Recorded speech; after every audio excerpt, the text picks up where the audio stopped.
Welcome to the Nostalgia Test Podcast, the show where two longtime friends put their mainstream pop culture past to the ultimate test, the Nostalgia Test. My name is Daniel Bissinger here in LA, and I'm here with my co-host and friend, Manny Coelho, there in New York. How you doing, Manny? What's going on, everyone? What up? Yeah, and today we do have a great episode, I think. Do the intro, bro. You got all the stats, I'm sure. I got some stats. I got some stats. I did look up some things on this last night. I went into a big Teenage Mutant Ninja Turtles hole after this. I'm gonna say I'm a believer. I changed my mind on this. When I first put it on, I was like, oh, what are we watching? Why are we doing this one? And then I am in it. I thought I was coming in here because we spoke a little bit about this earlier this week, just like kind of in passing, texting and stuff. And I was really thought I was coming in here to fight you on this one. I didn't realize how passionate you were about this one. This was kind of like your cocktail, right? Because I was like, wow, you were really that into it. Because when we first went over this, when I first saw it, I hadn't seen this movie since I was 10, probably. Let's let everyone know what we're talking about. We are already in there. We haven't even told everyone that we are. Oh, God, yeah, we didn't even say it. Yeah, we're talking about the 1990s Teenage Mutant Ninja Turtles movie. The original. The OG Teenage Mutant Ninja Turtles film from 1990. This movie is 90s to the core. It is 90s to the core. It was released in March 30th, 1990. The budget of this movie was $13.5 million.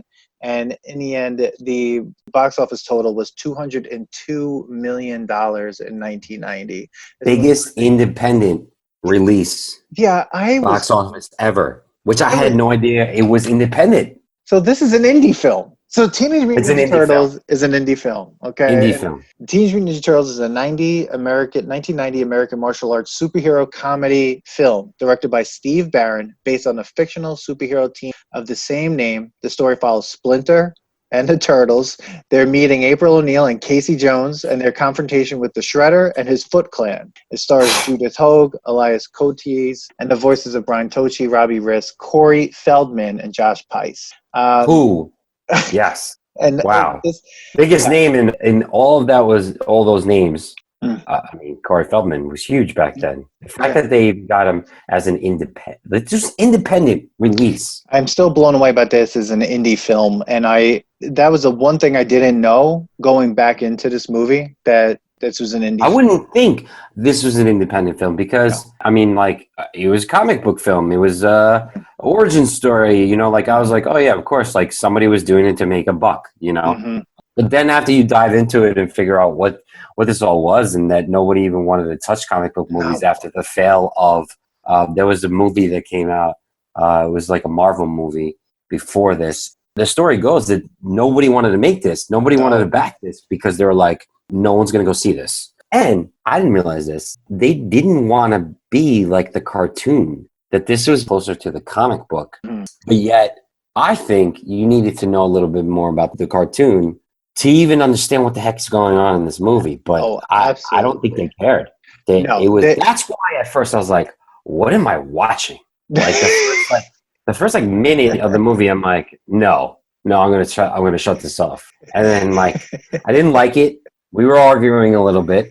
And then I was like, let me go check this out again. And then I got into it. I believed the movie. I slipped into the world of it. And I was all in. It was really 90s. And remember Short Circuit? Remember the movie Short Circuit? Yes. Oh, my God, yes. 95 is Alive. Yes. They came out with a second one. And the grittiness of New York in that one, they reminded me of the grittiness in this one, too. Like, it was like real dark, crappy New York. Oh, it was gross. Like the New York you heard, like, no one ever wanted to go to. Going into the city was terrible. Like, if you took the subway too far and you walked outside, you ran right back in. Like, Long Island people hate going there. It looked like that. This was the New York that, for some reason, hipsters or other people kind of reminisce, going, oh, I miss that New York, when I don't know if they really understand what they do miss of that New York, because that opening scene of New York, I was just like, nope, nope, No, no, I'm no. sorry. Like, not, I know that it's crazy, weirdly gentrified now and everything, but 1990s New York, no. There's a reason why Raphael is able to walk around in broad daylight as a Ninja Turtle with just a trench coat on, because no one cares that a mutant is walking around, because everyone is a mutant in 1990 in New Oh, it York. was crazy, man. That he's It walking was around in a crazy. trench coat. I mean, we're jumping around, like going right to it, but like Raphael is just literally in a trench coat and hat and a backpack, goes to see a movie and walks around in broad daylight. I mean, there's no way that It was like crazy. I was thinking that too. And like, there was parts when he was doing like karate moves on the rooftop. I'm like, other people are watching, right? But like, it goes back to no one gives a fuck in New York. Everyone's already strange. But look, and then like the pickpocketing that goes on, like that shit happened. That was absolutely. happening. So let's go back a little bit, Let's pull it back. because first of all, I kind of want to start with the fact that Jim Henson was involved in this movie. Muppet Factory, they made the Ninja Turtle costume. They made those things. Yeah. So I don't know if you read, but he was kind of upset that there was so much violence. But like, did you not know? Yeah, that's the thing. It's called Teenage Mutant Ninja Turtles. Like, did you not know that there was going to be violence in the movie? Which of all wasn't crazy violence, but I guess for the age group, it might have been. I mean, there were certain scenes that I was like, oh, okay. I can understand why they're saying it was violent. But I don't know why he would agree to do it if he didn't know that there was some sort of Yeah. karate going to go on. But I love this rendition. I don't know if you've seen the recent ones that are so CGI'd, it's annoying. I watched a trailer of the one from 2014, I think, last night, Yeah. and I didn't even know what I was watching. Like, I Oh, didn't it's know it was a movie. It didn't really look like a movie. I don't know what it was. like if Mountain Dew decided to do Yeah. if Yes. Mountain Dew Yes. decided to be in the ooze, and they decided to make a movie. That's Yeah, basically, like the new Ninja Turtles, like the X Games of Ninja Turtles. Way too much Monster Energy drink. Like it was crazy. And yeah. I hate the voices, even though the voices of these Ninja Turtles are crazy, and we're gonna have to go through all of their accents. Oh my god. But the voices of the 2014 Ninja Turtles, they're not good. It's just not good. No. It just doesn't make sense. And they don't even look like teenagers. They're teenagers that like work out. Remember when Ben Affleck was in that HBO movie about steroids? That was what I was remembering. I don't know. It was terrible. I seen both of them too, Yeah, and I was like, yeah. first of all, the CGI throws you right off, and I understand all movies are disbelief, right? You're supposed to like suspend yourself in it and get into it, but the animatronics, the Muppeteering in this specific movie was so good that you almost were like, wow, if turtles were real, if this was real, this is kind of like the way they would look. I didn't like the rat, but because it was too much like a rat, but let's just get past that. I agree, because it's so great when a movie is something like this, where there's like an unbelievable character that lives in the actual world of the film, so that the Yeah. other actors, like the human actors, like April O'Neil, Casey Jones, they can actually act against something and are actually interacting with something and someone. It makes it so much better, because it doesn't feel like everything around it is green screen. You're inside the film the whole time. Like, it doesn't feel like a cutscene from a video game or something crazy, right? Like, but like when it starts, it is just pickpocketing. You got your April O'Neil voiceover. You got your New York Post with no pun, which I was weirded out that the New York Post had no pun on the cover in the beginning. I was like, what? And then they started listing the things that were stolen, and that was one of my favorite parts, because they're like, everything from skateboards to car stereos. I'm like, okay, well, skateboards and car stereos, two very different items that we're talking about here. Like, I don't know if they belong in the same thing. What was funny is I'm watching it and I realized most of these criminals, like most of these pickpockets, are these white kids. Is it because they're white that they can't see them? Because they're doing this in broad daylight. And then like, It reminded me of the movie like Warriors too. Like, it's like all this was just happening. Like, what? yeah. How did you not know? Like, how do you not see this or do or say anything? It's like everybody was like scared to stand up to them and stuff. It was interesting. That was Yeah, and Gritty. then they had the van full of ninjas in full ninja outfits. Who's driving this van? If I there's don't know. a ninja driving a van, that's obvious that we need to pull that van over. So Right. it was weird that like the ninjas weren't doing the things that were the pickpocketing, thinking like, oh, they're ninjas, right? Shredder should Yeah, send yeah. ninjas out to do the stealing because they're quiet, they're ninjas. But he sends the kids out to do that and the ninjas to be the getaway drivers. But a big thing happened to me like right away where I was like, it just like stood out the whole time too. And it's just like stereotype. I And mean, back then you figure that that's how movies were. Plus, let's not forget that, again, this is an independent film. They were able to do whatever they wanted to do. Like, I also was thinking about like characters, right?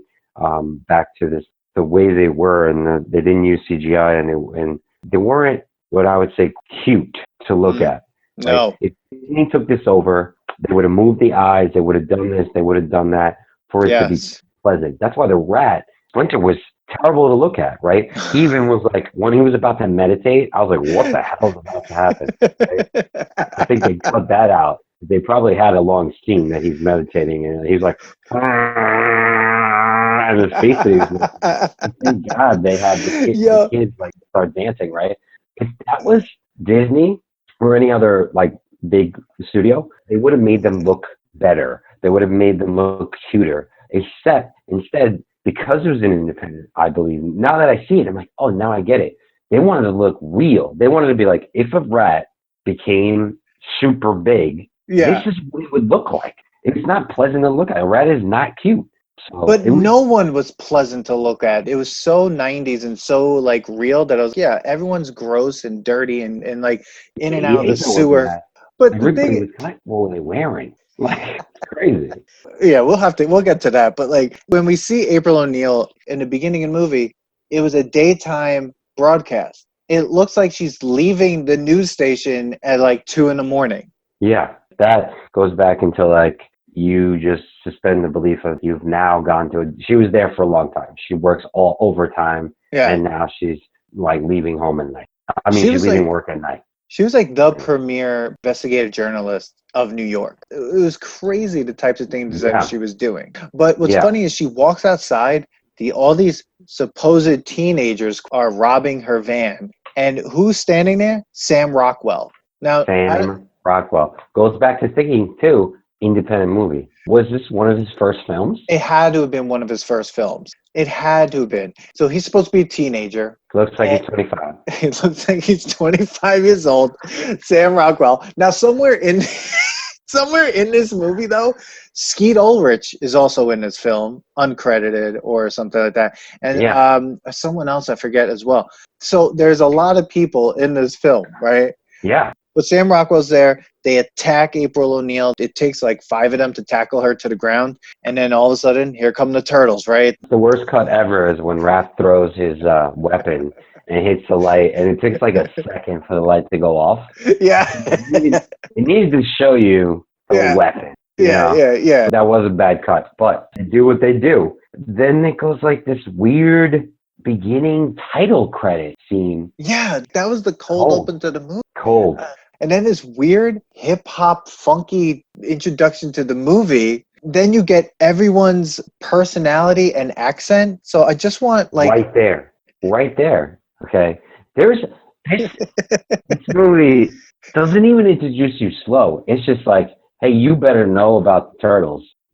This, right? we have Because no I'm like, time to explain this that's to why I you. didn't like it at first, because I was like, they're just talking like nonsense. That was spectacular. Goofaroonie, Tsunamuni, Righteous! Yeah. righteous.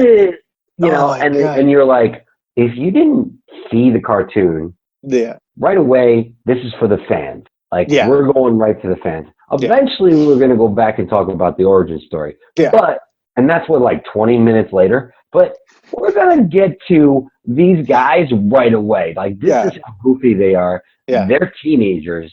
That's So, what I want to talk about. They're okay. teenagers. Okay, later on in the movie, you find out this is 15 years ago that this started, like that they were mutated. Yes. But are They're they fit. all teenagers? I think they're all supposed to be the same age. You think so? Well, Because I wanted to talk about that. Because it seems like Raph is definitely older. he may still be a teenager, but he might be like the senior. And him and Leonardo are the seniors, and Donatello might be the sophomore, junior, and Michelangelo is a freshman. But Like, Donatello has an accent out of a 1950s gangster movie. He's talking about all this weird stuff. And Donatello or wait, Raph? no, Raphael is from a borough of New York that you only make movies about New York on. That's the accent that he has, the New York accent that you only use in movies about New York. It was definitely the most exaggerated version of New York ever, but didn't sound like a 15-year-old that would talk like that. He sounded like an older person. He sounded like Rocky Balboa. Yes, yeah. I lost the sight. Lost the sight. Lost it. Then it is God. Splinter is every Zen Buddhist cliche throughout the whole movie. The whole movie. It is God. It's just like, it's like ridiculous. His quotes are only Zen Buddhist. He doesn't say anything. Nothing. He says if it's a zero. message, you know. You have such a young face to have so many African things. I was like, hold so many burdens or something like that. That holds so many burdens. And everything is the whole story. You're like, shut up. Like, all of this is starting with him and Raph, and he's like, remember me and remember your brother. Oh my God, yes. That was so emotional, though. Yeah. So you got Raphael's from some place in New York that no one knows, but they only make movies. Michelangelo has a SoCal accent. I don't know how. Yeah, Michelangelo is supposed to be the party guy. Yeah. So they're saying like, oh, we're going to make him like the surfer man. Yeah. Surfer from Cali, but he lives in New York. But he's never been to California. He's only never been in the sewer. He's been in the sewer of New York, but he somehow picked up an accent that sounds like he's from California. Yeah, he sounds like he's been in like the movie Three Ninjas, but like or Surf Ninjas. It doesn't make sense because they all have different accents. And then Leonardo has some sort of nondescript I'm the leader accent, which is like the reason why out of all the Ninja Turtles, Leonardo is by far my least favorite. Just like in the X-Men, Cyclops is the worst. Like my least favorite X-Men. He's just annoying, and I'm just like, why do we even care about this character? I don't even know where he displays good leadership. Never does. In any of the shows or whatever, he kind of is always the neutral guy, but for some reason he's the captain. Yeah. Like, but is he leading by not leading? It's like he's leading by maybe because he wears blue. Like I maybe that's why. I have no idea. Because his name starts with an L. I don't know. But he's the most. It always seems like to me that Raphael is the hidden leader. Yeah. First of all, Raphael has like a whole journey. It's really a movie about Raphael. Like this is a movie about Raphael most of the time. I mean, it's his film. Right away, he forgets. He loses his. Yeah. Loses his sight. And then he leaves, and he's like, "I'm going to go to the movies."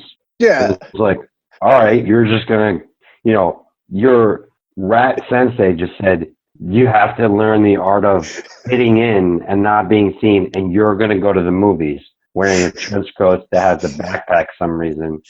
And a fedora. And a fedora.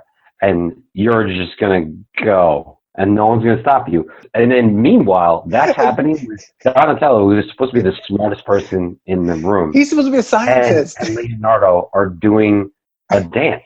They're dancing. Everyone's dancing. There's a Egyptian dance going on.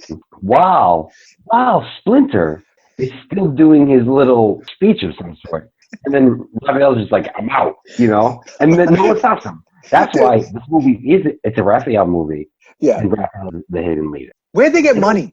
I don't know. Where did they have money? They're trying to figure out, like, where did they get $10 to pay this for this pizza? What's crazy is that we haven't even left 20 minutes of this movie. This isn't even 20 minutes into the film yet. In the meantime, there was a pizza being delivered, right? And Michelangelo's eating a popsicle. It seems like it's a popsicle. Right. And Donatello comes in skateboarding and says something to Michelangelo about, like, Splinter talking about not being there anymore. Yeah. It's like some heavy shit. And you know what Michelangelo's response is? It's dude 3 minutes late. $3 up. $3 up. I'm like, what? Like, guy's brainless. The guy is brainless. But my question was, do you remember that? If the Domino's pizza was late, there was like a discount? Yes, there was. There was Oh a man. promotion that they did that is 30 minutes or less, or it's free. Wow. Yeah. That's amazing. So yeah, yes. I don't know if they did that after the movie or during, but another key little hint that I saw was that Pizza Hut took out like a lot of money in advertising money to push this movie, even though the movie had Domino's in it. Yeah. I think nowadays, if it would happen, I'm sure they would have CGI'd that and made it a Domino's. I Yeah. mean, a Pizza Hut delivery instead of a Domino's. Also, product placement was everywhere in this Oh my movie. God.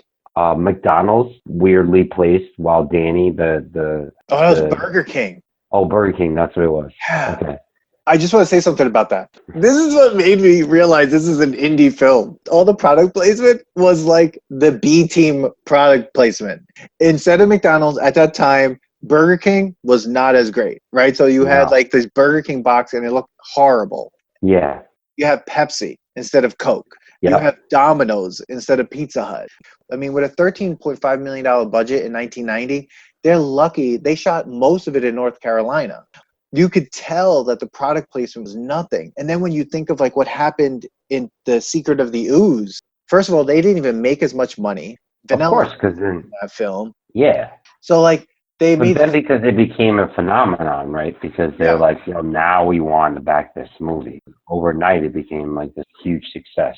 So they're waiting for that pizza. Michelangelo, not hearing Donatello, he totally has zero brains. And what's funny is like he is probably one of the more popular Ninja Turtles. Everyone loved Michelangelo because he was funny. He's super annoying, like super annoying. So it's funny you say that because I always liked Michelangelo, obviously.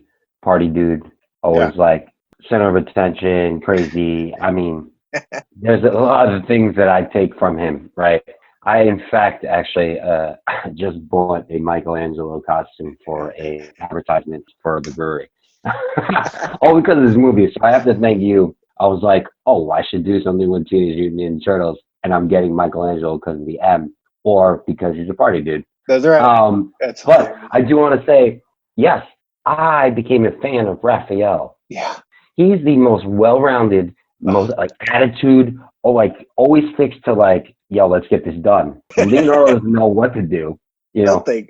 Leonardo doesn't move. He's just kind of sits trying to be all like sensei and zen like. Yeah. And Raphael's like, oh, we gotta get we gotta get him. Yeah, Raphael's the man. He's the man. I love that he went to the movies. I think it's hilarious. And I wrote in my notes, said it before, but like New York is perfect for this, for him going to the movies, because New York in the 90s is a city of mutants. Because like think of it, he had to go to the movies. He had to hand money to someone with 3 fingers, 3 green fingers. Yeah. How did he get the ticket? How did he go inside? How did he sit in that chair with a shell on his back? That's not comfortable. He's not wearing shoes. You gotta be like leaning forward, right? Yeah. He's not wearing shoes. That's the dead giveaway. Yeah. Obviously, people in New York, and this is a movie, you can't do this movie anywhere else. It had to be New York. And then he went to go see Critters. That was supposed to be a different movie. They changed it. Oh, really? Yeah. It was supposed to be a movie that was kind of based on another comic book writer.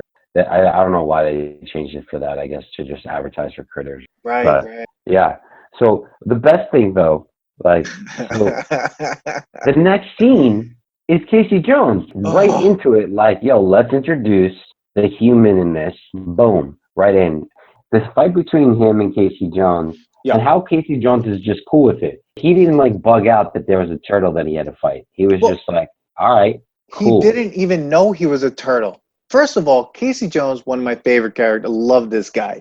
Amazing actor. First of all, this actor, I love this actor because he's Chicago PD, one of the most brooding characters of all time on TV. Oh, he was awesome in that movie, in that show. I brought that up because Kristen really likes Chicago PD, and I was like, yeah, you know who that guy is, right? And she's like, no, it's not. I was like, oh, look it up. It's definitely him.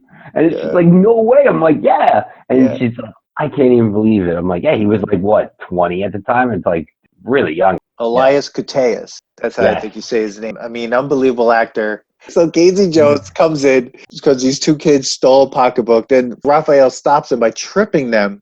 And like having big green foot. His big green foot. No one notices that he just got tripped by a foot. He turns around and he opens his jacket and points to a sigh on his back, right? Now, the kids run away. And in my head, I'm like, Now, as an adult, I'm like, they definitely ran away because they saw that this was a turtle, right? Like, not because of, That's what I thought. I was like, wait, they ran away because of the weapon, or because they were like, oh, that was a big green turtle. yeah, we just got tripped by an alien. Like, it's a mutant, right? So they jump over into Central Park, I'm guessing, or wherever. Which is already scary in the rambles of In the Central 90s, you're jumping into Central Park. That was the worst place to go. Of course, you're meeting Casey Jones there. That guy is prowling Central Park in the middle of the night, right? Yeah. He comes in and he straight up hits that kid in the face with a hockey stick. He has to go to the hospital. That kid has to go to the hospital because What was this rated? PG? PG. PG, and a man hits another person in the face. A child. He is a child. There is so much child abuse in this film. It's It was not. rated PG. Yeah, dude. That's what I was talking about yesterday. I was watching. I'm like, this is PG. If I compare That's that crazy. to recent PG movies, this would have to be a PG-13 film. Oh, it's definitely a PG-13 film. Dude, they straight up hit each other with weapons. He didn't just hit the kid. He spun around and hit him with the edge of the hockey stick. He has like more weapons. He had a cricket. He had, I think, a baseball bat at one point. Well, those are his superpowers. Yeah. he's a washed up pro amateur.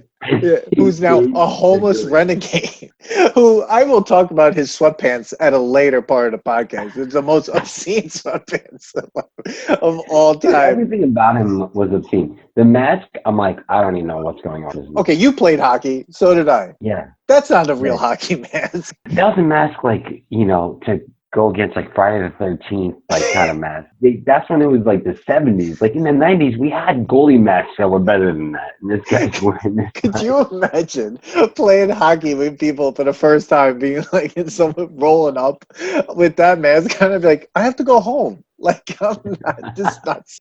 So Casey Jones is about to, I guess, kill this kid who like play high sticking the kid now in the head. Yeah. And he is stopped by Raphael in his jacket and hat. And Casey Jones still doesn't know that this is a turtle at all. No. It's dark, Dan. It's dark. And New York City in the 90s, there was only like one lamp. The whole time, Casey Jones and him. Okay, so they're fighting in the dark. Okay. 90s dark. This is my favorite part because at this point, probably even earlier, I realized I know every line of dialogue in this film. Really? Dude, because every time Raphael opened his mouth, I was like, you got cricket? You got to know what a crumpet is before you... Like, first of all, that means nothing. Second of all, no wonder you got hit in the head with a cricket bat. But, like... but he got hit. And they do this shot so many times in this movie of, like, underneath and a floating body. And, like... The only thing they could do. It's the only thing they can do with their budget. They're like... And he lands in a wireframe garbage can and can't get out of it? No. He's terrible. A mutant ninja turtle. He has muscles. This garbage can, he is stuck in it, and Casey Jones gets away, and Raphael then runs after him, right? Hops over a taxi cab. Josh Price is in the taxi cab, who's the voice of one of them, I think. I forget who. The voice of Raphael. He's the voice of Raphael. Yeah, so I read that. Everybody who played the voice makes a cameo. But wait, Corey Feldman didn't make a... Maybe not, but, he only got paid like $1,200. I think he made money in the back end. He didn't think he was going to make that much money. Poor Corey Feldman. Yeah, so he was in it, and it says, like, was that a turtle in a trench coat? He's like, what was it? He's like, looked like a giant turtle in a trench coat. You going to LaGuardia? Yeah. The greatest line. And then Raphael screams, damn, which is like the curse word for the entire show, the entire movie. Yes. And again, sets up that they're terrible at what they do. Just horrible. They're not good. Well, they're 15. I know that. They beat up, the first group, put he gets his butt kicked by Casey Jones. Yeah. Is Casey Jones that powerful? Oh, he looks scrawny. He's not a ninja. No, He just swings bats. he's a bag full of sporting equipment. He just swings bats, dude. So yeah, so that fight lost, right? Yeah, so that's a loss. He goes back and gets the No. speech from Splinter. Yeah, and that came out of nowhere, right? And There you're like, are so many emotional moments in this movie where I'm but that just happened like so quickly too. 1990. So I'm at that time 8, Mm-hmm. like 8 years old, 9 years old when I saw this. Mm-hmm. Those moments must have went right over my head. Yeah, you were 8. You were just waiting for the next scene. Yeah, which is April's apartment. Which April's apartment, I have questions about where she lives because So did you notice that the glass was broken on the window? yeah, the glass was broken. Later, we see her tub. It's gross. She's supposed to be like the #1 reporter in New York. In New York.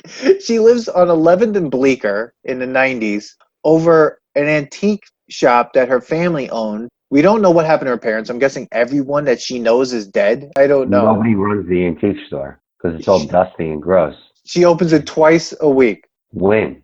On the weekends, she says to them later. But this is my question. She owns downstairs. Does she own the entire upstairs? Is she the only apartment? I don't know because of what happens is insane then. Yeah, because then everyone died in that building. Yeah. But like, there's a lot of unspecified death in this movie, and we're gonna get to all of it. That kind of goes along with like any children's thing with like cartoons and stuff. And you're like, we're not going to talk about that. All those people just died. So anyway, Danny is in there. He's got a Walkman, which is like a hot commodity. Do you remember your Walkman? I do. I mean, do you miss having a Walkman? I think I miss like some of the songs I used to listen to on there. I don't know if I really no, I don't. No. Not anymore. And then I can listen to any album I want now. Imagine having to have 20 cassettes on you right now. I used to pack all those CDs when I had Discman for school. I used to pack a bunch of albums to listen to. I don't know what I was thinking. But like I had a Walkman, I had a radio on it too, which was awesome. Oh, cool. Yeah. So April is in there, they're talking. Her boss is like Mr. Belding's cousin or something. He was like the most whiny boss of all time. He reminded me of the news guy from Spider-Man. He wants the news, but he also gets bought by people, and he's whiny, he hates everybody. He's a typical like boss of a news. So. Yeah, and his kid is super annoying, but he robs April O'Neil of $20. Yes. This kid is gross and horrible. After that, because she's pressing the police chief, we see her with the police chief in City Hall doing her job, I guess. Cut to what looks like about 25 televisions, and Shredder is watching all 25 televisions, watching April. The same channel. The same channel. You would think if you have 25 televisions, you're using it to see everything that's going on. Instead, he chose to watch one show. The Channel 9 News. The Channel 9 News. But then it gives him a chance to throw something at one of them. What was that? It was a terrible cut, too. It was terrible. That was maybe the only CGI in the whole movie. Yeah. It didn't look good. It looked like a weird knife. It just looked like a stick. Just like a point on it. It was bad. I was like, okay, move on. Yeah. So she gets yelled at by the police chief, who this guy is crazy. Well, he's a typical, bought out, corrupted, doesn't believe anything, really underlying racism going on in here. This movie would not fly in this world today. This guy says some crazy stuff. Oh my God. And even like just how Splinter talked. You're just like, wow, okay. Okay, you're right. And I'm down with that. But let's understand two things about this movie. Shredder and his partner there, both played by Asian actors, right? Sure. Voiced by two white guys to sound stereotypically, in a very horribly racist way, Asian. Are you kidding? No. That wasn't their voice? No. So they were voiced to sound like they were speaking English. I'm pretty sure. I looked on the IMDb page, and it was like Shredder and then Shredder voice. Whoa. Mind is blown. Like, I'm pretty sure, because then I started watching the lips. As well have been a Disney movie then. Yeah, it's dubbed terribly. Like, they must have ADR'd the whole thing. But had two white guys do it in this really weird racist way.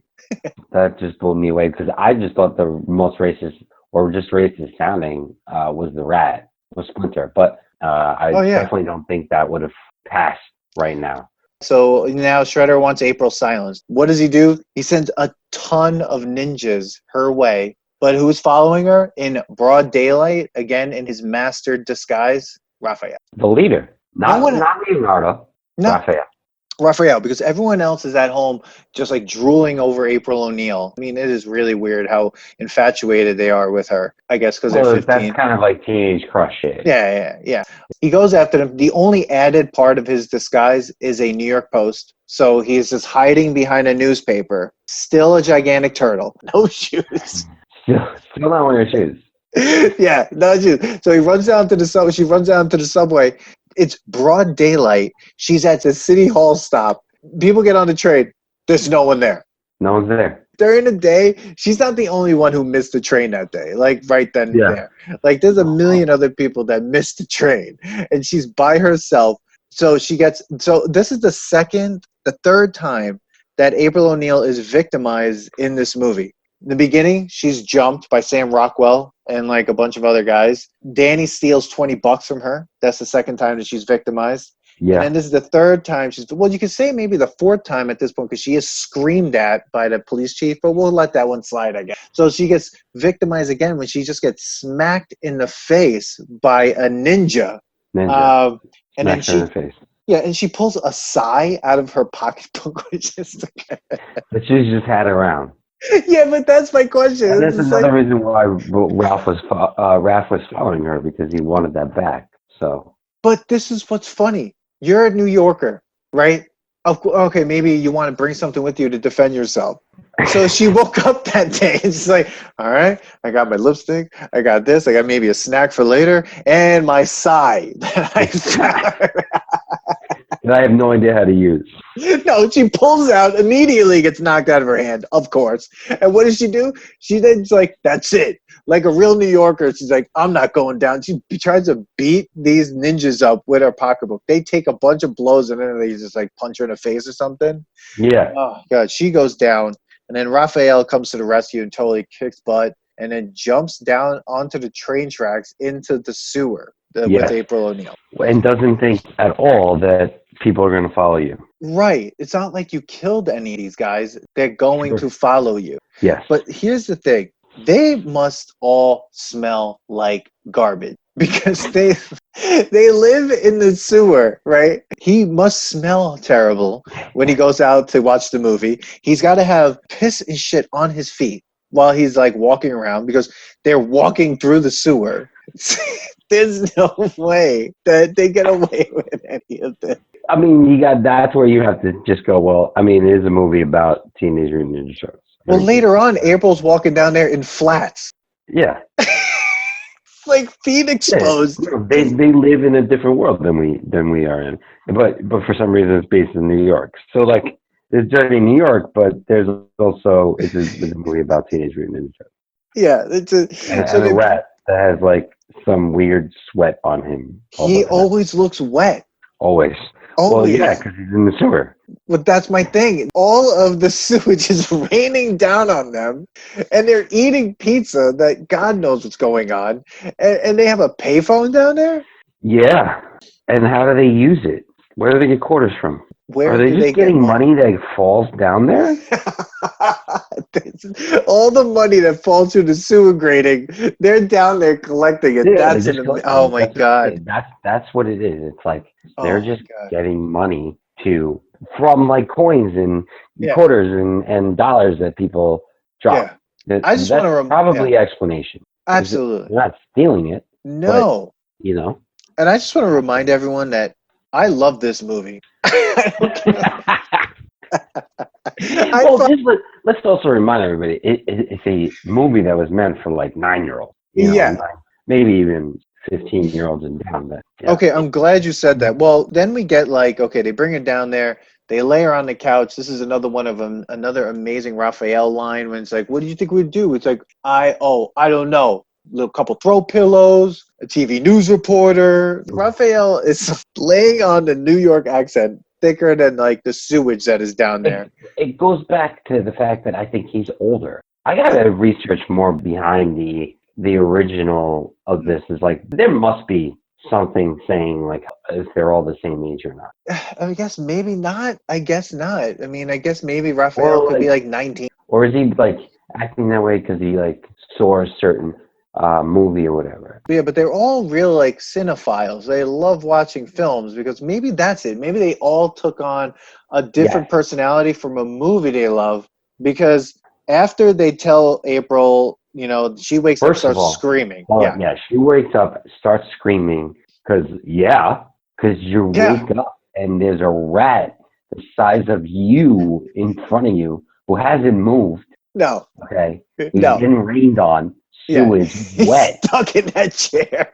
Okay, it takes 3 people to control this rat. By the way, Wow. yeah. So yeah, she's screaming. But But it's then so she calms down in like 5 seconds. Splinter goes right into Mr. like origin. Now we get the origin. yeah. What Now are we get a in? little bit. We get a little bit of the Well, origin story. what are we in there? A half hour in? It's a 93-minute movie, about like half hour in that we We're get a half hour in. Yeah, because like we get the origin story, we get a little bit of the origin story. And that's one thing I did appreciate about this film. It didn't just like pound the origin story all at the beginning. It made the origin story part of a new narrative, right? So like there's a narrative of the film and then they're Yeah. like, let's tell you where they came from as we need to. I like Okay. that because it doesn't waste a movie to kind of be like, here's the origin movie, because how many times we have to see that over and over again. The reboot of Spider-Man, how many times am I going to have to see another origin story? Or even Batman was fine, but like I want a Batman story while like the first Batman was Michael Keaton, right? Batman already exists. Batman's there doing his thing. And then we learn kind of how he becomes Batman. You know what I mean? I don't Yeah. care about a whole movie where he's becoming Batman. It doesn't matter. This movie does that really well. It's like, here's a narrative, but we're going to tell you what happened as we need. And that I appreciate it a lot. Yeah, because then it would have been boring just the movie of them just becoming Teenage Mutant Ninja Turtles. Yeah, what are we going to watch? It's going to be like watching the Muppet Babies. So we're going to watch a bunch of like illiterate turtles jumping around screaming pizza and radical. Like, that's weird. Yeah, exactly. Like, what am I watching? I want to know which show they watched first. That's what their major things were: Radical, Pizza, Cowabunga, Pizza. I More to that. I think I'm going to go into the turtle hole instead of the rabbit hole that is this world of Teenage Mutant Ninja Turtles, which apparently there's like a whole documentary on. like. Well, did you know that the actor or stunt person who played Raphael was claustrophobic, so he had to do his scene and then take it off and take the mask off every time. Oh my God, that is terrifying. So they tell April O'Neil what happens. She's immediately, I guess, inoculated from being around a bunch of mutants. Falls right into it though. Totally fine. Then what happens? Next cut, they're in her house. I don't know how they got there. How do they get to her house? It's like this is a New York City that exists where there's no people. Because like somehow they can get out of the sewer, first of all. They can just climb. Pop up and then not have to check anywhere to see if anybody's around. They're just climbing out of the sewer. And 4 of them, plus the rat, takes 3 people, by the way, to move him, gets up and he's walking around. I'd like to see him walk around. Yeah, he doesn't do a lot of walking. No, they did not have that in the puppeteering section. No, he's stuck in that man-made chair of some sorts. So they go back to her apartment. They all must be covered in piss and shit at this point. And then like they immediately start eating food. Like they start eating pizza. Like they are gross. Not one person takes a shower in this entire movie. But like, so Raph does end up being in a tub. Yeah, in a tub. Like, but this is where the movie truly picks up. Because this movie starts to get even more on the border of PG-13 than ever. They go back to, I guess, house in the sewer. April does that weird thing where she's saying goodbye to everyone. Is it daylight? Is it nighttime? I don't know, because they're leaving with no disguises to go back into the sewer. I mean, I don't know how that's going to happen.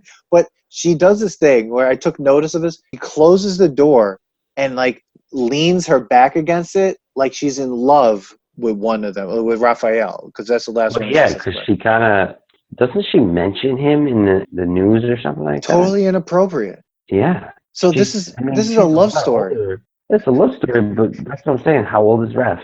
How old is Raph? This is a love story between a mutant turtle and a news reporter. Yes. Who he left his weapon with. Like, Yeah. she fell in love with him because he left an article of clothing with her. Absolutely. And then it's a mad search for her. So she's in love, right? It's really weird. And Raph doesn't care at all.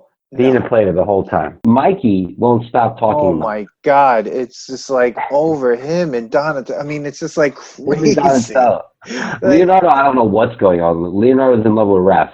But like Michelangelo Donatello, I feel like it's a dangerous situation for them to even be near April O'Neil. I think they shouldn't even be close to her at all. I guess they sneak back down into the sewer. What happens? Splinter's been kidnapped. He's not there. Splinter! More screaming, an amazing shot. I love that spinning, shaking shot. Lots of emotion. Great job, New Line Cinema. They go back. But this is, again, what time of day is it? Oh, when they're just in the hallway? Yeah. April's hallway? Yeah. Again, she must own the building, and nobody lives in the building. This is the third time they've surfaced to go into this building. Yes. Are they on the street buzzing in? No, they must have came from the roof. Through the roof? How'd they get to the roof? Through the fire escape. This is the most memorable part of this movie for me when I was a kid. We go and we finally see where all the child soldiers are from Shredder's army. It opens up on a 9-year-old probably smoking a gigantic cigar. Yes. I love this part. I mean, this part shows you like, yo, we're badasses. This is the warrior part. This is like, that's what this is. Do you remember this from the movie when you could did you want to be there? Yeah, because they had to put skaters in there, right? Skaters are evil. Yeah. And on wheels. There was pool tables? Pool tables. It was fun. It looked fun. Joe, it looked like an arcade. You had arcade games, you had skating, you had, 9-year-olds smoking cigars, you had as many cigarettes as you wanted. I mean, this was weird. Who was cooking though? Was there a cafeteria? Dude, I don't know, because I also want to know where this place was. I'm just trying to think there's no actual. Was that Long Island City? Because that's the only thing I could think of, that it was Long Island City. Possibly. Because just like from Cocktail, Long Island City in that movie was a garbage place. This had to have been some sort of weird area in Long Island City. But I love this part. And once again, who shows up? Sam Rockwell pushing cigarettes on kids. That was amazing. Was he was he supposed to be the leader? I felt like he was some sort of de facto leader of the non-ninja people of this whole thing.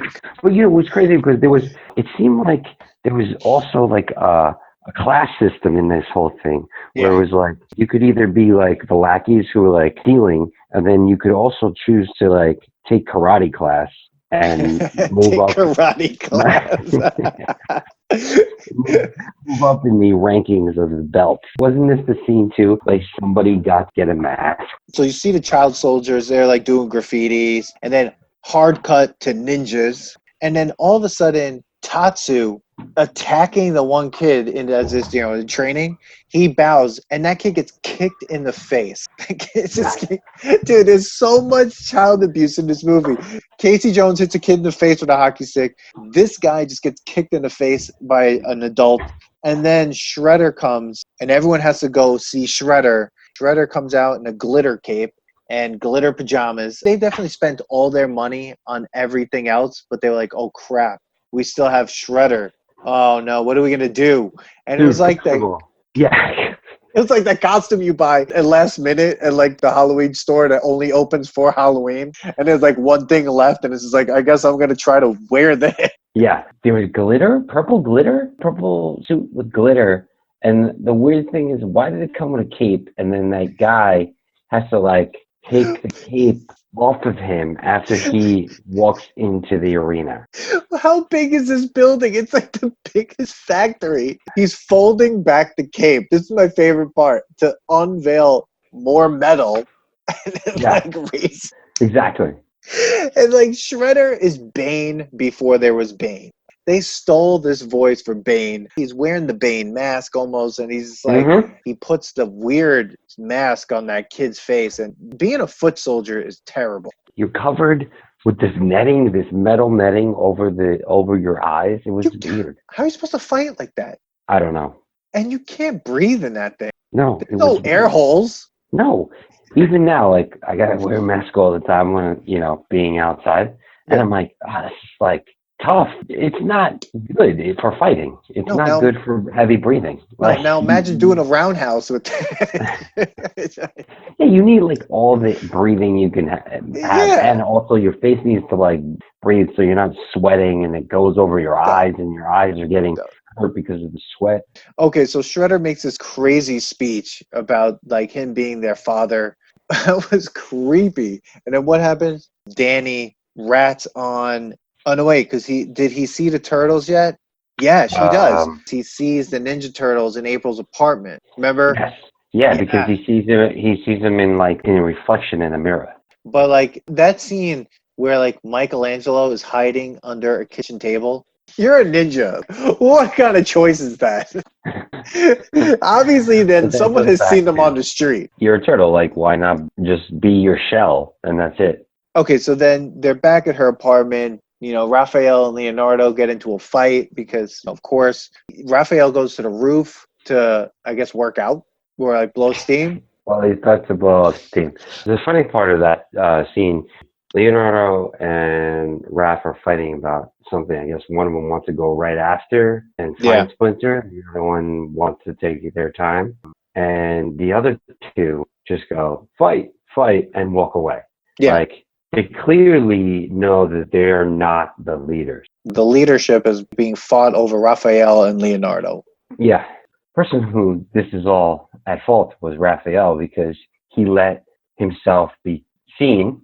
Yeah. Because he goes out to watch movies and, with these girls and brings her to their hiding place in the sewer. Yeah. No, this is all Raphael's fault because, like, he should have just left the Psy alone. I'm pretty sure they could have gotten another Psy. Dude, the movie would have ended with this. Then it's gone. Roll credits. It lost the Psy. Then it's gone. Movie over. Roll credits. Roll credits. That's it. Could have been over. So now he's like, I'm going to get out of here. Oh, let him do it. He does it all the time.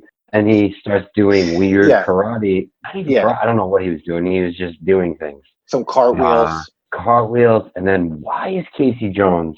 I have no idea why Casey Jones is on that rooftop. Why he's fiddling with a radio. My assumption was that he was trying to get like police frequency. Like he was trying to see any police activity. He's the Punisher. Yeah. My favorite product placement is right here in this moment with Casey Jones. On the ground by his foot is a glass bottle of Gatorade. No, there's not. Yeah. Dude, he's an athlete. Yes, he's an athlete. He needs his Gatorade. Dude, that was only for athletes. Mitch Hedberg even said it. That's right. It's like, right. They forget it. Gatorade forgets about that. Demographic. Do you remember glass bottle Gatorade though? No. Oh, Gatorade must have been great. So much better in a glass bottle. Anything is better in a glass bottle. Coke is better than a glass bottle. Orange soda is better than Fanta is better in a glass bottle. Faygo way better in a glass bottle. I mean, come on. But yeah, so he has Gatorade. Obviously, you're right because he's an athlete. So that's why Casey Jones needs That's Gatorade. Why they have it. They're like, what are we going to give him as a product placement? Well, he's an athlete. Gatorade. Still wearing the same clothes he was wearing maybe 4 days ago. The sweatpants? Sweatpants, man. I can't wait. We're going to get to those sweatpants. We haven't even gotten to the sweatpants. No, there's a problem with those sweatpants. So the best thing is Raph does not give a shit about Splinter's wisdom all the time. He's like, you need to master the art of not being seen. Raph goes up to go do cartwheels on a rooftop. And stare over the ledge. And they're not even at the tallest building in New York. He's in a very low... He's in a very low roof. Yeah. Yeah. 2 floors. There's 2 floors. The antique shop and then the apartment shot, an apartment floor. That's it. 2 floors. That's 2 floors. So you're definitely being seen. 100%. Right? So what happens? The foot come behind him and it's gearing up for what I think is one of the greatest fight scenes in this whole movie, basically. But what's really hilarious is that when April O'Neil comes back, Leonardo literally asks her, "Have you heard anything?" About what? Have you heard? Did anyone report a kidnapped mutant rat? I mean, no one's gonna hear anything, you idiot. Hey, have you heard? No, we're gonna put the report out. We're gonna keep waiting. I'm sure something will come up. You are? You're sure something's gonna come up about a mutant rat being kidnapped by a guy covered in blades? I know you're chasing down this army of child soldiers, right? But like, you're not gonna tell, like, have you heard anything? Who's terrible leader? Terrible leader. As we're going through this, he's like the guy when you play like games and you have to pick the different strengths. Oh, He's kind of like the average guy. Yeah. Like, in Super Mario Brothers 2, he's Mario. Yeah, he's no one cares. He's like, there's no power here. Yes, what the hell with this guy? Yeah, he's average. He's okay. Yeah, Like, and Donatello's like Luigi. Because he carries a stick. Now, I thought the stick was a cool weapon, but like, that stick's gonna get cut in half. It is a good weapon, especially in these movies, because they basically only use their weapons to kind of like scare people. Like Donatello has 2 swords. I mean, not Donatello, Leonardo. And I know we're about to go through this big fight scene, but like anytime he brings it out, he never uses the sword. No, except one time. One time. Where he like stabs a wall. Right, but he also slices Shredder's arm. He does? Oh, yes, he does. Yeah. But like, other than that, no. Nothing. Never. He's got 2 swords, Dan. And this goes back to thinking about these 2 guys, Raph and Leonardo. Yeah. They possess the only metal stabbing weapons. The other 2 have wooden weapons. Yeah, and okay. I really believe the nunchucks are the worst weapon. There's people that I know that would actually argue. Dude, I think it's a terrible weapon. You're going to hurt yourself before anything. Yeah. I mean, I'd rather have a stick. I'd be smashing people in the face with it. But anyway. Keep people way longer. Like, way longer. The nunchuck, you got to be close. That thing only flying like a foot away. Like, what's the point? You hit yourself in the face. Yeah, what's the point? I don't. So then Raph has this gigantic rooftop fight. He gets his ass kicked. Destroyed. Not only does he get his ass kicked, he gets thrown through a glass skylight. I mean, he should be dead. But that fight on the rooftop, those starts amazing. And this is the thing about Ninja Turtles, and this is why I love this movie. The fight choreography for what it was, like for what the movie's supposed to be, was great. It was great. It was good. Yeah. I liked it. It was great. I don't think they're great fighters, but I do like it. They're not great fighters, but you got to think, like, you are doing some crazy stuff inside this gigantic, like, Did Jim you know Henson that they costume. had to shoot it at a different frame rate because of how oh, wow. cumbersome it was? That makes a lot of sense. They actually moved a lot slower than what we're seeing. Oh, my God. They also had to dub in some things because of that. Yeah, that sounds right. That's horrible. I don't know. Can we just talk about that they still haven't really gone to search for Splinter. Nothing's happened in this film, really. They're going downstairs to go look at antiques while their master might be dead. They wait to see if anyone reported a kidnapped rat. So they have a lot of time to go look through antiques. And, they go back upstairs. Raphael gets thrown through a skylight. And this is the 4th time April gets victimized in this movie. Her apartment is destroyed by ninjas. Destroyed. Like, they jump through every window, every sort of place. You have your famous nunchuck off with, like, Michelangelo and the foot soldier. Then they have... I believe was the other guy who played Michelangelo. Is that who did it? Mm-hmm. So many amazing internal cameos. Yeah. Yeah. Well, they had a low budget, bro. They only wanted to pay one guy to do 3 different roles. Anyone want to do this role right here? You, come on, let's go. Do it. Oh, the voice of Shredder. You want to also play? You want to play a foot soldier too? What about his robe? Who wants to play his robe?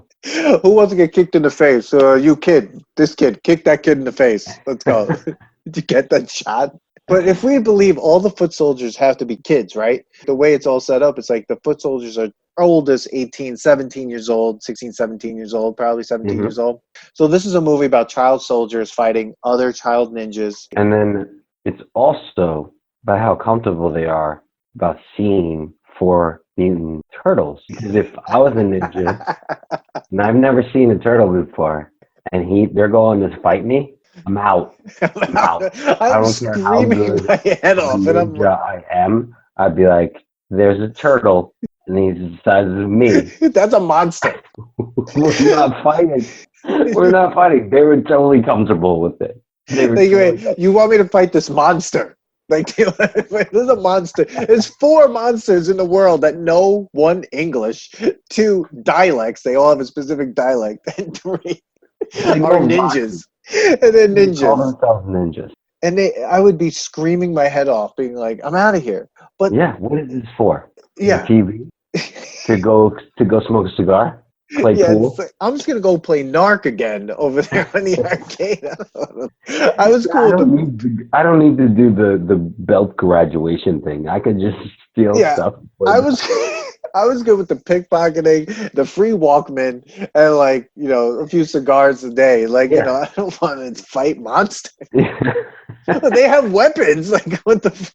And then the best part about this whole fight, the other ninjas bring in one guy runs in with all his axes. Where did he come from? Carrying axes, and they suck at using them.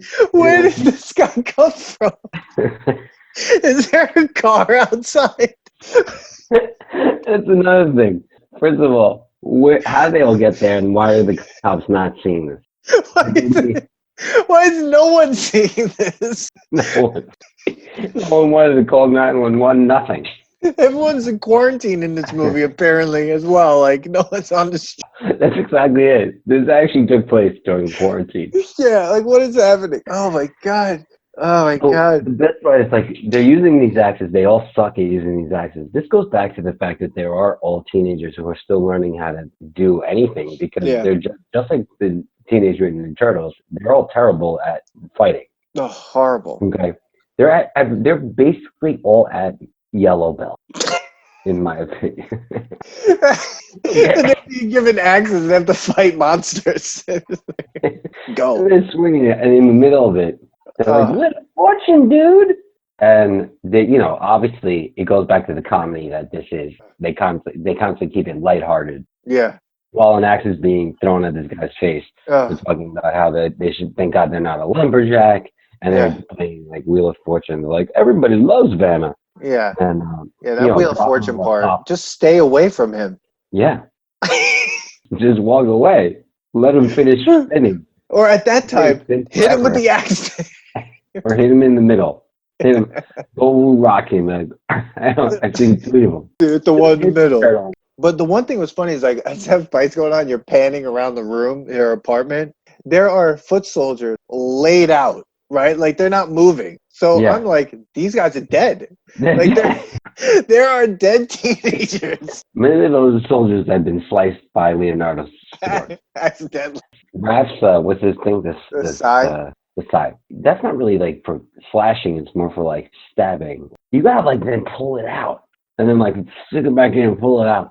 It's gotta get caught every once in a while. That's not a good weapon. Your mentality is like you gotta keep stabbing the guy. If you're that close, because the thing is only like a foot long. If you're that close, you're going in. Like you're not just like you're lunging. And you want to look at that guy right in the eye, or right in the like screened off eyes, and you're just feeling like, you're feeling the muscle that you just you teared through, and then you got to pull it out, right? And what about those hooks? If they hook onto something, you're like double pulling out. You're like, shit, like not a good weapon. You probably having nightmares every day. So they're fighting. And then what happened? More ninjas show up. This is what I don't even know where they're coming from. It's like a From the video rooftop. game. Yeah, it's like a video game when you're a guy walking down the street and just people just keep running at you. Yeah. Like No one knew about the foot, but for some reason, there's like two there million. must have been at least 150 foot at this house. Yeah, they jump down. They crash through the floor because they've chopped the floor to bits from like the Hmm. axis, and they all fall into the antique shop. Yes. Okay, a bunch of them should have been dead, right? April O'Neil should totally be dead at this At point. this time, I'm taking my mask off so I can breathe. Yeah, Okay? It's been a it's long like fight. It's been a long fight at this point. you For some are. of them, the ones that are still alive, Yeah. like they were running, they were on a rooftop, maybe some parkour was happening. Then now they fell through a roof. It's dusty. You're taking Oh, that mask off. yeah, you know there's asbestos in that building. Oh, absolutely. None of them move unless what's the second leader? Tatsu. Tatsu sits at his fist and he goes attack. Like you needed to tell them to attack. Like they didn't know that's just what they were doing. You have the pajamas on. You are definitely you're not there for anything else at this point. Like, The only reason you're there is to attack. but there's more of them. That means after a bunch of them jump down from there and they crash through the floor, that then there's even more of them. See, it would be crazy if you found out they were like clones of just one really bad, Yeah. mediocre yellow belt. Just keep making the same guy. Let's go. He doesn't ever get better. He's just kind of the same. Oh my God. So then they like fighting in the antique shop. Michelangelo beating a guy up with cymbals. It's not a weapon. And it Again, hurts the guy. Again, but let's pause. We're analyzing the movie to be more than it was. It was a PG movie for kids. Where a So- guy electrocutes himself with an axe, though. Did you see? That's okay. This is where things get crazy. So it's a PG movie. I'm Yeah. going to give you that. But Yeah, but there's some comedy in it. That's why they did this, the True. symbol, whatever. and then there's this heinous death that happens right after that, where a foot soldier has an axe, swings it at one of the turtles. He misses, obviously, and Is the that axe when- goes into a wire. Yeah. And he gets electrocuted. They keep the camera on the guy, and he's like, and he's like burning. And then the whole apartment gets set on fire instantly. The Yeah. fire went through there. It was just like, I was That's like, it. holy shit. The best pyrotechnics they ever spent. We totally forgot. Casey Jones shows up. Yeah. Oh, yeah. Casey Jones shows up and is like, why are you beating up my green friend? And then he sexually harasses April O'Neil. Oh, who's the babe? It's just like, bro, there are. Now you see that there's more than one monster in the world. You've only seen one of them. Now there's 3 other monsters. Who, by the way, Raph, he fell through the floor with April holding on to him. Oh, no, he's dead. Still- He's got to be dead. She's still holding on to him. Yes. Yeah. Yeah. Yeah. He sexually harasses her. Then they attack. And then now he is beating people up with a hockey stick. It's great. But the best is that the other 3 don't question this guy. No. It's the first time they've ever met him. Yeah. The only person that knows him is Raph. It's knocked out. Raph is knocked out. And he says, what are you guys doing with my green friend? Yeah. Doesn't even know Raph's name. And they're all like, let's do this.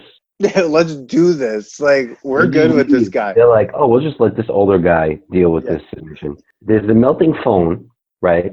Like, wouldn't you, if you were Casey Jones and you saw a melting phone, like, just chop it off out of the way? Because now that might hit your head. Get it out of the way. No, He's he wants to listen to the message. He's totally a nice needs guy. to take a message. He's a really good guy. He just might as well have called April Toots, but Yeah. it's fine. It's fine. Yeah. And what that answering machine hits a foot soldier in the head, I guess kills him because he goes down. Goes down. It's fine. A hockey stick didn't bring him down. Yeah, and then he goes into a cubby hole, like a hall, like a secret passage. April's whole building is insane. Yeah. And this little piece of paneling is supposed to keep them from getting chased. Yeah, like so- nobody else could get in there, like with the axe that they We just had axes. Like, so they run away. April O'Neil is now homeless So this is like the 5th time she gets victimized. Not only is her apartment on fire, she loses the antique shop. But the other thing is this, and this is what's It's really dark important. now, by the way. What? It's It's dark dark. now. This fight has been going on for at least 6 hours, right? Yeah. 6, 7 hours. Are there other people in that building? No. So April owns the whole building. Dude, she's like a number one reporter in New York. She is rich. But don't forget that building has a broken window. Oh, that's right. Yeah. So she lives in squalor. She's actually squatting. Her parents lost that building years ago. She just hasn't left. No, yeah, and this was the 6th time actually she was victimized. The 5th time was when like the apartment gets destroyed, so that's over now. And then the 6th time is whole building's on fire, so now she's homeless. And the 7th time she gets victimized is she's fired. April O'Neil her life is trash. So I just want to remind everyone again, I love this film. I love this movie. I just want to let you know that we've gotten really in depth with this movie. I think it's gotten longer than the movie, and I hope everybody knows that you're getting spoilers. Like this like you're getting spoilers. We worked out every single spoiler of every little scene that's going on. If you do love this movie, it sounds like you're making fun of it, but it is great. Because the next scene, for some reason, she has a house in the country. I guess this is New Paltz or like wherever they are, upstate New York somewhere. Yeah, in another rickety old house. A huge farmhouse. She had family that had money. Where are they? They're dead. I love this scene. I could tell you that I found out that they actually cut this part of the movie. It was a half hour longer. What? There was more. Yeah, there was more scenes of Raphael going through depression. There was like more training scenes. Oh. At one point, one of them's wearing a hat, a straw hat. Yeah. There's more on that. Wow. Cut it. I'd like to see it. I would love this. There's more scenes of Casey Jones and April's love affair. Wow. I would love to see all that because I would love to see more of her voiceover. I mean, it's like all of a sudden April O'Neil takes over this whole story. I thought it was a cool part because it also like brought the drawings in, like more of the comic book look. Yeah. I was like, why do they only do 2? I wanted to see, and I think they probably did. I think they went over each person. Yeah. Or each character. Yeah. And they did it. They cut it. Obviously, it was just Donatello, Leonardo, and she mentions Casey Jones, but she doesn't like draw him. Have a drawing. Well, we don't see the drawing of him. Possibly. No, but I'm sure she had it. Dude, how could you not draw him with that gigantic bulge in the most obscene sweatpants of all time? I mean, it's amazing. The best too is like how he just calls her every known derogatory thing you could call a woman. Toots, babe. Broad, babe. Broadzilla, that was the best one. Broadzilla, that was great. And he gives her a very inappropriate massage at one point. Where she's wearing like no bra? She's not wearing a bra. This movie's PG. PG movie. He almost puts his hands. She might have heels on at one point. Yeah, and he puts his hands almost down her entire shirt. Yes. Michelangelo looks in. Do you know, I also found out another little clue. Michelangelo has no speaking words in the whole time that they're there. No, he doesn't. And I have a theory why. Why? He's upset about Casey Jones and April's relationship. He's actually embarrassed and jealous and doesn't know how to take it. Layers. I'm telling you, like this movie has layers. There's actually layers to it. Because I was like, why they gave Donatello lines, everybody else's line, he only says like, he's very quiet. Did they do that because of like budget cuts or something? And I was like, there's probably some layer in here, and it's because now he's seeing that she will never choose him, and he's like upset. Yeah, I mean, if you're telling me there's a half hour more of this part of the movie, they definitely had to cut it probably because they're like, this is a kid's movie. And they're probably like, we got to cut this part. This movie would have been 2 hours long if they kept that in. Yeah. This whole scene was great because I love how like it brings them together And you're seeing guys in practical costumes in these moments, and it just makes the whole thing so real.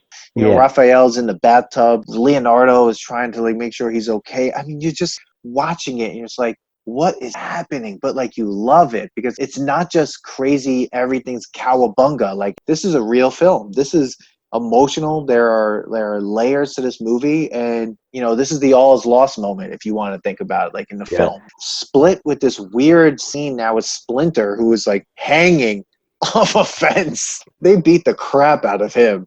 And of course, he's still talking in like, you know, He's talking in like Buddhist koans to Danny. It's really weird. who then continues to tell this more of the origin story. That's right. This is where we get more of the origin story, which Yeah. is great because if you think of how this origin story is interspliced with kind of a coming of age story that's happening at the farm as these Mhm. teenagers are coming into their own. That's why I like the way they did that. It's like something that I feel like more superhero movies need to understand, right? It kind of actually reminds me of Iron Man a little bit. Even though Iron Man, the first Iron Man is an origin story, he's in this cave coming into his own, like trying to develop the Iron Man concept and everything. And like there's this whole part of Iron Man like that in the beginning. And Mhm. then he's Iron Man, where like the turtles are the turtles, but it takes this moment to become like this team of like Ninja Turtles. Yeah. Yeah. I like it. This is when you have that amazing meditation scene and probably like the best CGI of the film, right? I forgot all about it. But first you see Leonardo and then Splinter's face, close up on his face, and he's just like, Leonardo. Which is so weird for everyone listening to the podcast. I probably have just heard. If you haven't seen this movie, even if we just ruined the whole movie for you, you have to see this film. This part was crazy because again, Michelangelo not saying a word during this time, and then when they're like sitting around this like kumbaya circle, Yeah. the thing turns blue, and you got the Yeah. hologram, which was cool. Oh, really And great. of course, he even in a spiritual hologram, he's gonna start talking, you know, God. what he does, and they all just start crying and hugging, and I was like, I think they put that in there just because Jim Henson wanted to prove that you could make people feel for like you're not a real object, it's a robot or it's a Muppet, you know. Yeah, So, and I think that what was great is like they capture that really well. It's a good lesson, I guess, for like young men. Be like, oh, crying's okay. And if I guess if it's a you need to get that lesson from a monster mutant turtle. I mean, that's great. mhm. They come back to New York. Danny is in their sewer home, which is like, how did he find it? He must have known because like one of the foot might have told him. One of his older ninja people. One of the ninja buddies. Yeah. Yeah, but it But he stinks ran down away there. there to run away from Shredder. Right. But everyone is okay with being in a sewer. This is like, it's like, there are rats down there. Like they're like not just Splinter, but like you can't just sleep on the floor. So they find Danny. April gives him a drawing. Of course, Danny being the worst character in this whole movie, he gets caught by Shredder with his like lie detector blade, and he puts it over him. And then the big fight happens at the end, this end fight. Casey Jones is also, fighting Tatsu. When Casey Jones fights that guy, he can't fight unless he's using sporting equipment. So when he finds a random golf club, he's able to hit this guy with a golf club. And again, they do that floating from the bottom of the body. The best is, and then he made the comment like, "Oh, I'm never going to say bad things about golf anymore." Best line of the movie. Best one-liner of the movie. I'll never call golf a dull game again. Yeah. First of all, why is there a golf club there? I mean, did they steal it? Probably. Who are they stealing? And they have like a locker room. I want to see this guy's cafeteria. There's a cafeteria. There must be a cafeteria. There's gotta be. There's gotta be. But this is the other thing. Casey Jones is not surprised at all by seeing Splinter. Nope. Like, I know he's seen the Turtles, but now he's seeing Splinter. He's like, okay, well, let's get him out of here. It's just like, wait a second. I have 1,000 questions. Dude, he lives in New York. He's seen it all. Again, 90s. Everyone's a mutant in New York in the 90s, I guess, so it doesn't matter. No one ever told him, like, oh, by the way, unless the Turtles were like, listen, he's a rat. Splinter's a gigantic rat. Might smell like sewage. gonna be bleeding all over you. He definitely has rabies. But so they have this whole fight, huge, amazing fight. The turtles are killing teenagers. I mean, they all over. They're hitting people over the head with pipes. I mean, when April Oh, this O'Neil, is the first time like you saw him. He uses his retracting head move, and he's oh like, yeah, "I love being a turtle." This goes back to like the fun part of the movie where they're wacky and they're just confident and they're beating them up, and then meanwhile they're also able to joke around and like come up like yeah, him and Donatello like love going back and forth. oh yeah, Just saying. It would, which again goes back to those two characters are like the comic relief, yeah. and Raph is the serious one, and Leonardo is just kind of there. They need Ugh. a person, so Yeah. they're like, Oh yeah. Oh, did you catch the homophobic joke? There's like one homophobic joke in this whole movie. Yes, I did. I caught it. It's so weird. Like I was just How like, did wait. it go? Do you remember how it He went? goes, "You're claustrophobic." He's like, "Want to punch you in the mouth?" I never looked at another man. We couldn't Yeah. get through the whole film without No, it one has joke. He almost made it. So yeah, so they're beating everyone up. I guess it's that easy to get a sewer grate open and like a sewer cover open because like I mean these guys If just you're a mutant turtle, it is. yeah. But what about the foot soldier? Did you notice like they were crawling out of the other hole, like where like the clown would be? Yeah, There was a part of the scene where it moved. that guy flew on his stomach. Like if you Yeah. did that in the street, like you would be ravaged.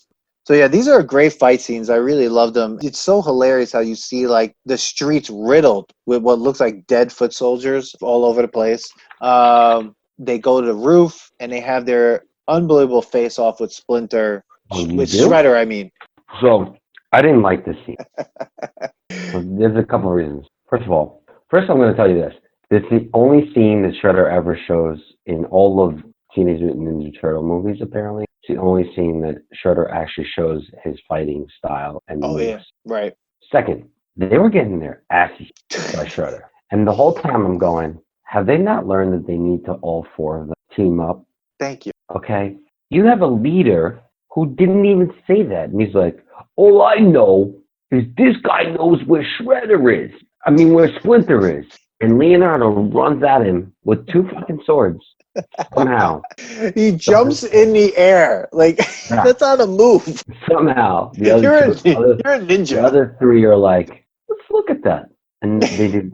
They do nothing. Shredder was like, you fools, the three of you could have Yeah, outpowered me. yeah. He says it right Yeah. there. And he's like, "No, you're dead. Yeah. That's it." And who Movie's about shows? that. Oh, Who shows up in the most awkward way?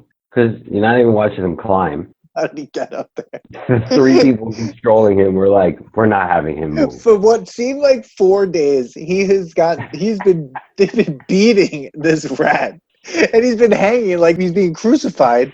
He Yes. is not well. He didn't even look like he was still a whole rat at one point. I thought he was like only like two arms and a face.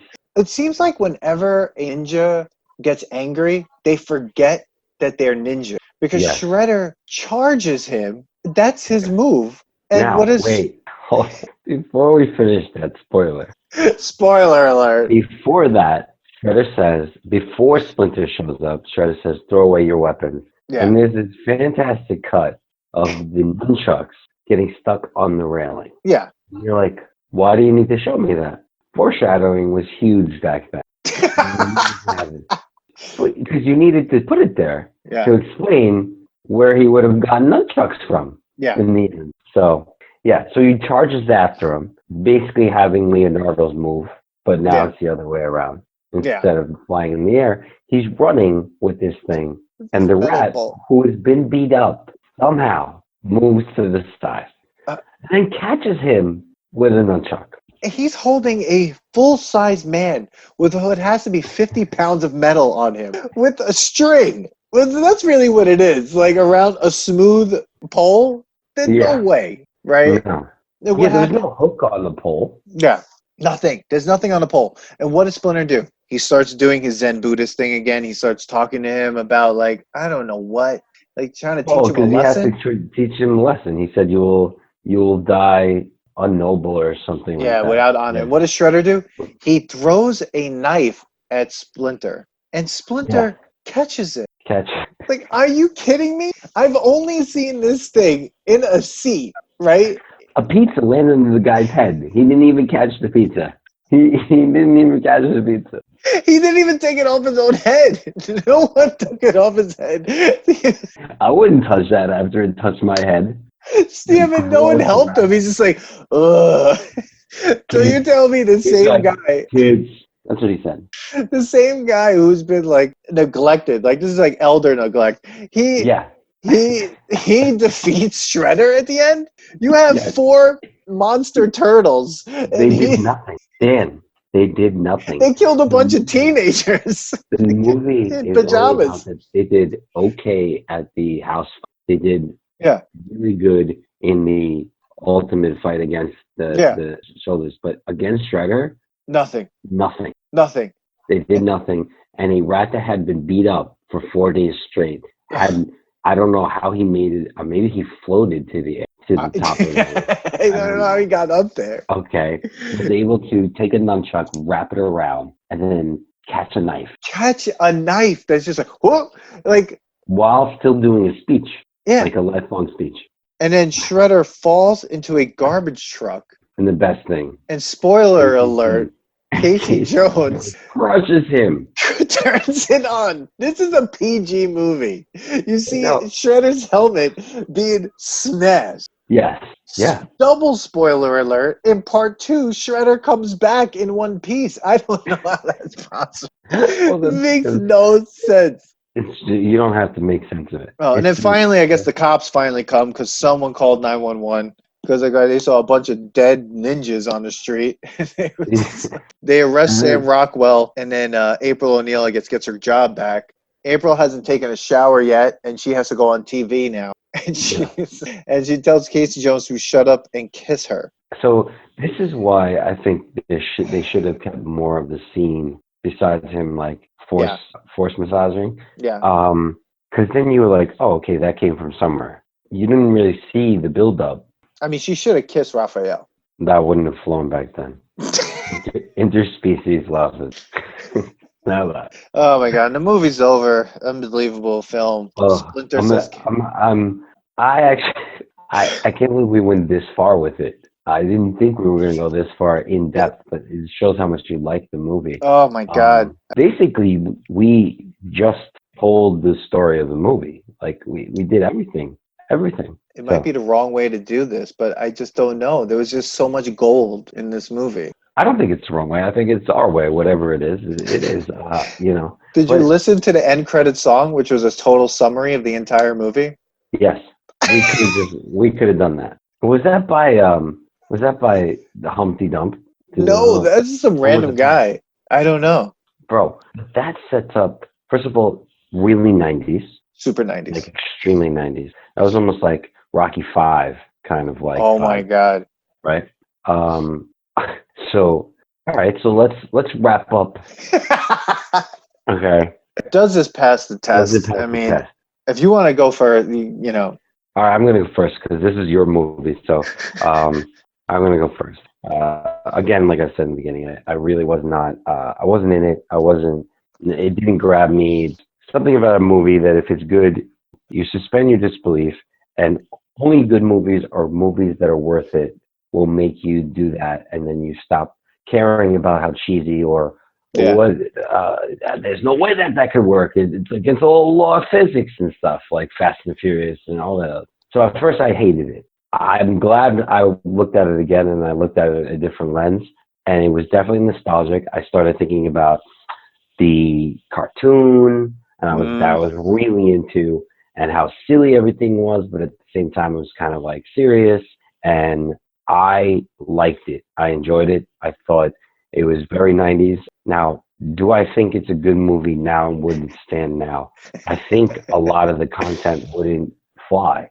I think a 9-year-old would like it. Mm-hmm. But you wouldn't have shown it to a 9-year-old. You'd probably show it to more like 12 or 13-year-old. They may not like it anymore, but I don't know. It is nostalgic. So I'll say yes, I liked it that way, but I don't know whether it's... You don't know whether it passes the other test ultimately into past nostalgia.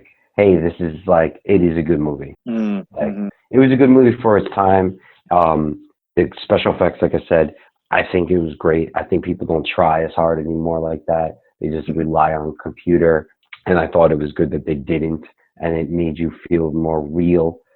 It made you almost believe more that, oh, this is what they would look like. This is, and I can't believe I'm analyzing what a turtle would look like if you right? But where like when you give me like CGI, it's harder for me to believe it and get it. Yeah. So I don't know. I'm stuck on this one. Yeah. It made me think, like you said, about the cartoon, how much like of my life when I was a kid was revolved around that cartoon. Actually, with my cousins, we did see the Turtles Out of Their Shell concert at Radio City Music Hall, Wow. which was hilarious. And I did have the music from that concert, and I used to listen to it. It reminded me of the games that came out. There was an amazing arcade game that there was. Arcade game, and also even like the Impossible game that was on Nintendo. I think that they had a game. It was like impossible to play. The underwater parts. Yeah, I heard it's actually almost impossible to beat. Yeah, that only a few people know how to do it. Anyway, you're right though. That spawned so many different things. Like the 4-player arcade game, everyone loves. Yeah, you love that game. Yeah, you want to play that game when you see it. Yeah, so it was a cultural phenomenon, and I think for me, when I saw it, I was in that nostalgic space, but I do have to say this movie does pass that test because of the new ones that did come out. And I'm not saying I didn't see them, but just watching the trailer freaked me out because it's a bad representation of what this was. And I feel like this movie, as a superhero movie, if I'm going to put it up against other superhero movies, the first Spider-Man with Tobey Maguire and this, I don't know. I think I could put them in the same place. So for me, I feel like I agree. Ninja Turtles does pass the nostalgia test for me. I would probably show people this, and I do recommend to watch this film because this was good, but surrounded by very bad superhero movies. I mean, you had The Shadow came out after this, The Phantom, The Rocketeer, like a ton of movies before it that were trash, Flash Gordon, all that stuff that I just can't sit down and watch. And then this movie right in the middle. But you have movies like Street Fighter, which was bad, Super Mario Brothers, that was a terrible movie. Oh my God, that was terrible. So you're looking at... I don't even want to watch that because it's terrible. There's nothing nostalgic about that at all. No, it's just a bad movie. I would say Ninja Turtles, for me, passes the test. Okay, so we agree with that. So I'm gonna throw this out there, and this is gonna be a future episode. 3 ninjas. Rocky loves Emily. Rocky. Did you watch that? Well, yeah, I definitely saw it as a kid. It was 1990. Wow. Oh yeah, I saw this movie. Come on, dude. I'm looking at it right now. 100% saw 3 Ninjas. Yeah. We need to watch that as another kids movie that's in the future episodes. And I also want to watch Little Trouble, Big China. I mean, do we watch Powder? Wow. Is that even a good movie? Or is that just weird? I don't know. That movie, I didn't understand it, I think, when I saw it. The guy who got struck by lightning was pale, I guess. I don't know. I think he had been. But anyways. Wow. Right. So, we really did it, Manny. This was an epic episode. This is an epic one. This is a long one. It's detailed. Detailed, but what seems like we were making fun of, but in the end, love. Totally loved it. Absolutely. It's a shame that this movie is not considered the one that made the most money, but it should, because the other one, the Michael Bay one, made like $400 something million, but that's when tickets are like $25. So they also that's crazy. This was independent, phenomenal. Can't believe that. Once I learned that, I was like, that's even better. Total indie film. The Clerks of the superhero genre. And I'd actually also want to know, do you think the cartoon was better than this movie? Yeah, and if you can get your hands on Turtles in Time, just let us know where that is, because that movie doesn't exist. It's not on Netflix? No. It was not on there. Yeah. Oh my God. Yeah, I think it's been erased from history. That's insane. Yeah. Thanks for listening to today's episode. Please subscribe to the Nostalgia Test podcast to know when new episodes drop. Don't forget to leave us 5 stars and a positive review so more people can find the podcast. Share your thoughts and memories on today's topic on our Twitter @NostalgiaTest and on Instagram @TheNostalgiaTest. Tune in next time because you never know what pop culture will pop up on The Nostalgia Test.